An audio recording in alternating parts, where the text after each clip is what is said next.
जानकारी के लिए संवाददाता घनश्याम निशान चौरसिया हमारे साथ लखनऊ से लाइव जुड़ गए हैं। घनश्याम, विपक्षी दलों की बैठक पटना में आयोजित होने वाली है। 2024 लोकसभा चुनाव को देखते हुए आखिर इस बैठक के क्या मायने निकाले जाए?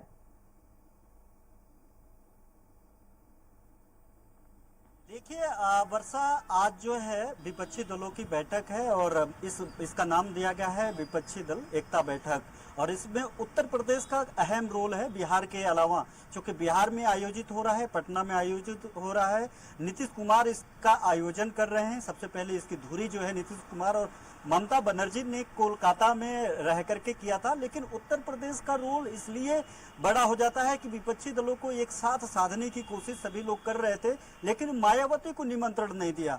और मायावती निमंत्रण नहीं देने के बाद उन्होंने कल ट्वीट करके एक के बाद एक पूरे 4 ट्वीट उन्होंने किया और इन चारों ट्वीट में उन्होंने सारे विपक्षी दलों को घेरा और उसमें साफ तौर पे उन्होंने कहा कि दिल मिले ना मिले हाथ मिलाते रहिए। और इसके अलावा उन्होंने कहा कि मुंह में राम बगल में छुरी, यानी कथनी और करनी में अंतर उन्होंने बताते हुए, तंज करते हुए उन्होंने कहा कि विपक्षी दलों को बेहतर होता कि एक साथ मिलने की जगह आम जनता को, लोगों को एक साथ मिलाते और भारतीय जनता पार्टी से लड़ते। लेकिन इसके अलावा भी सबसे बड़ा सवाल है कि जहां पे समाजवादी पार्टी के मुखिया अखिलेश यादव पहुंचेंगे, उनकी सहयोगी दल जयंत चौधरी ने एक दिन पहले ही पत्र लिख करके वहां पे जाने से मना कर दिया। उन्होंने हवाला दिया कि हमारा पूर्व में कार्यक्रम लगे हुए हैं, इसलिए हम व्यक्तिगत कारणों से वहां पे नहीं पहुंचेंगे। अब सवाल यह है कि इतना बड़ा बैठक, उसमें राहुल गांधी, मल्लिकार्जुन खड़गे और नीतीश कुमार, ममता बनर्जी, एक स्टालिन और इसे तमाम बड़े नेता, एनसीपी चीफ शरद पवार, तमाम बड़े नेता जहां पे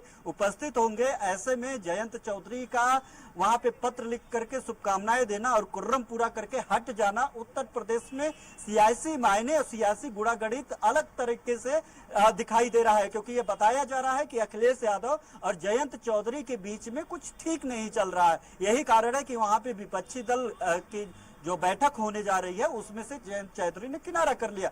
मायावती पहले ही किनारे थे, खुद ये विपक्षी दल के लोगों ने इनको किनारे कर दिया। तो उत्तर प्रदेश में जो दूसरी सबसे बड़ी विपक्ष की दल है अखिलेश यादव, अकेले वहां पे शिरकत करते हुए नजर आएंगे। लेकिन उत्तर प्रदेश में इसका क्या प्रभाव होगा, उत्तर प्रदेश में कितना इसका बदलाव देखने के लिए मिलेगा, ये इस बात से साफ हो जाएगा कि जो एक दूसरे तरफ से खिचड़ी उत्तर प्रदेश को लेकर के पक रही है, वो ये है कि कयास लगाए जा रहे हैं कि मायावती और कांग्रेस और आरएलडी एक साथ यहाँ पे चुनाव लड़ सकते हैं। पहले कांग्रेस और मायावती की खबरें और अटकलें लगातार चलती रही।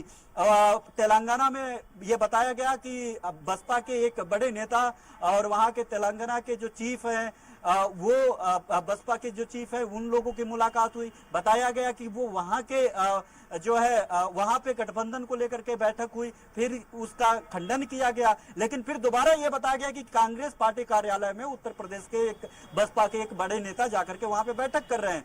मध्य प्रदेश, छत्तीसगढ़, तेलंगाना, इन तीनों स्टेट को लेकर के मायावती वहां पे गठबंधन को लेकर के कांग्रेस के साथ सुगबुगाहट चल रही है, ऐसी कयास लगाए जा रहे हैं। तो ये भी है जिस तरीके से पिछले 2 दिनों में मायावती का रुख रहा, एक बैठक की, उन्होंने कहा कि उत्तर प्रदेश के जो राजनीतिक हालत है, जो राजनीतिक समीकरण है, उसमें बदलाव को देखते हुए हम लोगों ने बैठक आहूत की है। जैसे जैसे समीकरण बदलेंगे वैसे वैसे हमारा एजेंडा बदलेगा। साफ जाहिर है मायावती पहले एकला चलो की राह पे थी, अकेले वो चुनाव लड़ने की घोषणा कर दिया था। उन्होंने कहा था कि हमारा किसी के साथ गठबंधन नहीं होगा। उसके बाद इस तरीके का उन्होंने लगातार उन्होंने बैठक किया और लगातार बयानबाजी कर रही है ट्विटर के माध्यम से और बयान जारी करके। लेकिन इसमें जो सबसे साफगोई से देखा गया वो ये है कि पिछले 1 हफ्ते तक भारतीय जनता पार्टी के साथ साथ कांग्रेस को घेरने वाली, समाजवादी पार्टी को घेरने वाली मायावती अब कांग्रेस के लिए नर्म रुख अपना रही है,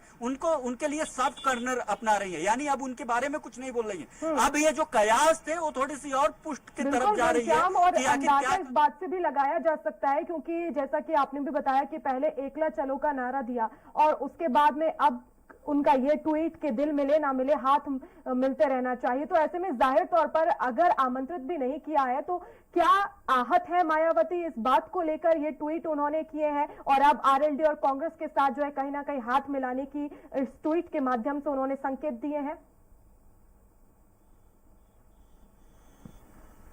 बिल्कुल वर्षा, निश्चित तौर पे जहां पे पूरे देश के विपक्षी दलों को एक साथ आने की बात कही जा रही हो, जहां पे समाजवादी पार्टी के कार्यालय के बाहर एक बोर्ड लगा हो, जो भारतीय जनता पार्टी को हराए वो चले मेरे साथ, और जहां पे पूरे देश के जो सबसे बड़े चेहरे हैं विपक्ष के, वो सारे चेहरे, अरविंद केजरीवाल हो, तमाम नाम है, कांग्रेस पार्टी हो, एनसीपी हो, ममता बनर्जी हो, और कुछ जेडीयू चीफ हो, नीतीश कुमार हो, सपा सुप्रीमो हो, ऐसे में जब ये विपक्ष, एक धड़ा विपक्ष वहां पे खड़ा होगा तो वहां पे मायावती नहीं होंगी। मायावती को इनविटेशन किनके इशारों पे नहीं किया गया, किनको उनको आमंत्रित क्यों नहीं किया गया, क्या कारण रहे मायावती को जो है विपक्षी दल अपने खेमे में नहीं लेना चाह रहे थे, ये भी एक बड़ा सवाल है। इसके अलावा सवाल ये भी है कि मायावती उस जो विपक्षी दलों के जो लोग वहां पे, एकता के लोग जो गठबंधन में शामिल होंगे, उसमें कांग्रेस भी होगी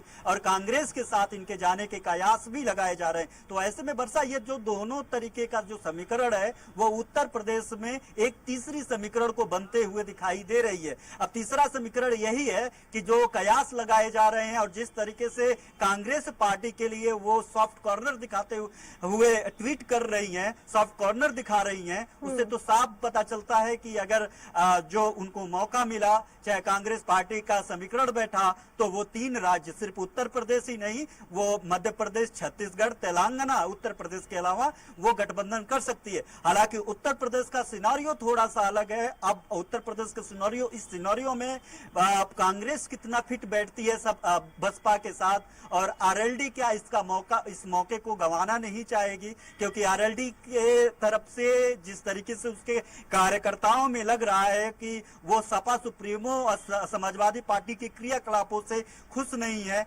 पश्चिमी उत्तर प्रदेश में जिस तरह निकाय चुनाव में एक सीट से आरएलडी को सीट दिया और वहां पे समाजवादी पार्टी के प्रत्याशी को भी उन्होंने टिकट दे दिया, 2-2 सिंबल पे लड़े वहां पे, तो ये एक मनमुटाव, एक मतभेद यहाँ पे साफ तौर पे जैसा कि आपने कहा कि किसके इशारे पर जो है मायावती को इनवाइट नहीं किया गया, लेकिन क्या यहाँ पर हम समाजवादी पार्टी को रखकर देख सकते हैं, क्योंकि जब विधानसभा चुनाव हुए उत्तर प्रदेश में, तो ऐसे में समाजवादी पार्टी ने तमाम आरोप लगाए कि बहुजन समाज पार्टी बीजेपी की बी पार्टी के तौर पर काम कर रही है। क्या एक यहाँ पर रोल देखा जा सकता है समाजवादी पार्टी का?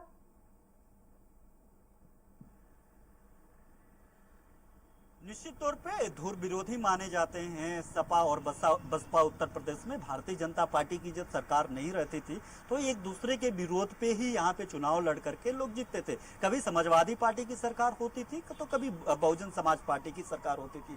तो साफ जाहिर है कि ये लोग तो एक बार चुनाव में एक साथ मिले भी, लोकसभा चुनाव में एक साथ चुनाव भी लड़े।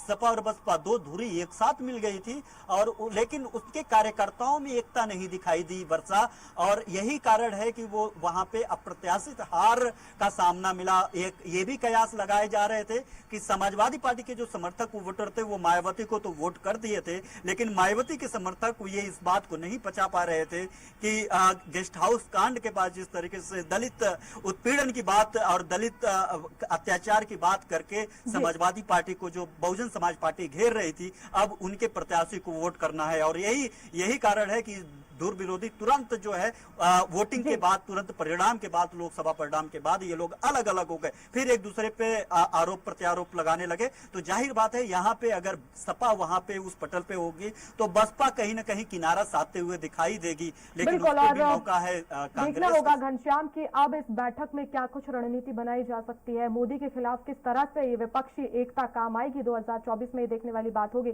फिलहाल बहुत शुक्रिया तमाम जानकारी के लिए।